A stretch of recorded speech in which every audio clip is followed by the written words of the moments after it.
ciidamada nabad sugidda qaybtooda ka howlgasha deegaanada dowlad goboleedka galmudug gaar ahaan gobolka Muudg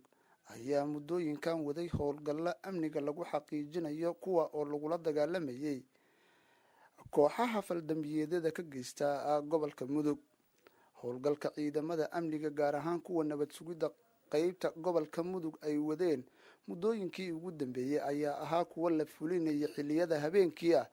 waxaana wadooyinka lagu sameynayay howlgallo lagu baarayo ama lagu hubinayo gaadiidka iyo dadka la socda,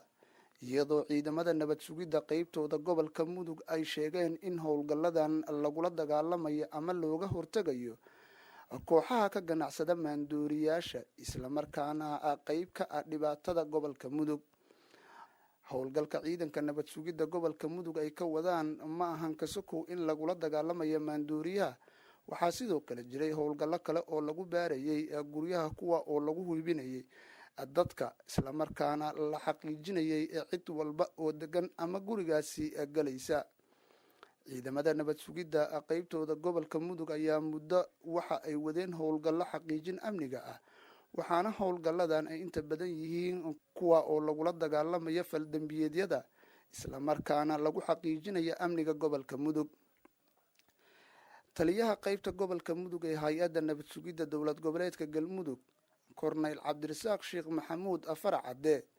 ayaa sheegay in howlgalkan uu yahay mid lagu hubinayo amniga gobolka Muudg ayna sii socon doonaan laguna xaqiijinayo ammaanka guud ee gobolka Muudg. ciidamada nabad sugidda ayaa horay gobolka Muudg uga fuliyay howlgallo lagu qabtay dad looga shakisan yahay inay ka tirsan yihiin maleeshiyada al-shabaab, kuwa oo qaarkood hay-adda nabad sugidda ay ku heshay falalkii lagu tuhunsanaa. deegaanada dowlad goboleedka galmudug dhammaan waxaa ka socda howlgallo lagu xaqiijinayo amniga, iyadoo degmooyinka Guriceel, Dhuusamareeb, Cabudwaaq, Balambal, Cadaado iyo Gaalkacyo intaba ay ka socdaan howlgallo lagu sugayo amniga, kuwa oo ay fulinayaan qaybaha kala duwan ee ciidamada oo ay qayb ka yihiin ciidanka nabad sugidda deegaanada dowlad goboleedka galmudug. taliska gobolka Muudg ee hay-adda nabad sugidda dowlad goboleedka galmudug ayaa howlgalkan uga golle xaqiijinta amniga gobolka, waxaana gacanta ay ku hayaan sugitaanka amniga gobolka Muudg iyaga oo xilliyada habeenkii ah sameynaya howlgallo lagu baarayo gaadiidka iyo dadka la socda. howlgalladan ayaa ah kuwa inta badan dhaca xilliyada habeenkii ah,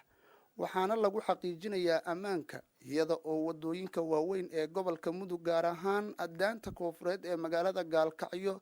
ciidanku ay dhigteen jidgooyooyin lagu hubinayo gaadiidka iyo dadka la socda. horay hay-adda nabad sugidda qaybta galmudug gobolka Muudg waxa ay soo saareen amaro la faraya dadka iyo gaadiidka oo lagu xaqiijinayo amniga, iyada oo la faray in gaadiidka laga fiiqa bacaha madow kuwaasi oo qayb ka qaata falalka ammaan darrida ah ee ka dhaca qaybo ka mid a gobolka. guud ahaan gobolka Muudg ayaa hay-adda nabad sugidda qaybtooda galmudug waxa ay ka wadaan howlgallo lagu xaqiijinayo amniga. ciidamada nabad sugidda qaybtooda galmudug waxa ay gacanta ku hayaan dad la sheegay in looga shakisan yahay ku lug lahaanshaha falal amni darri oo ka dhacay gobolka, iyada oo la sheegay in lagu wado baaritaano lagu xaqiijinayo. korneyl faracade ayaa dadka gobolka ka dalbaday la shaqaynta hay-adaha amniga gaar ahaan ciidamada nabad sugidda isla markaana ay u dhagnuglaadaan awaamiirta ay bixinayaan saraakiisha hay-adda nabad sugidda qaybtooda gobolka Muudg. howlgalladan ayaa kusoo beegmaya xilli magaalada Gaalkacyo ee xarunta gobolka Muudg ay ka jiraan dhaqdhaqaaqyo ay wadaan ciidamada amniga gobolka Muudg gaar ahaan waqooyiga iyo koonfurta magaalada Gaalkacyo oo lagu xaqiijinayo ammaanka guud ee gobolka.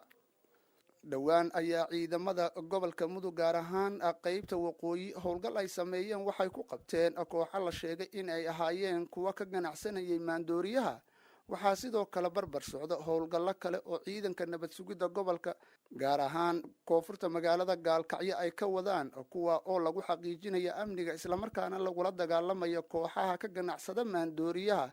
oo ah kuwa ugu badan ee haatan ciidanka amniga gobolku ay ku wajahan yihiin. si kastaba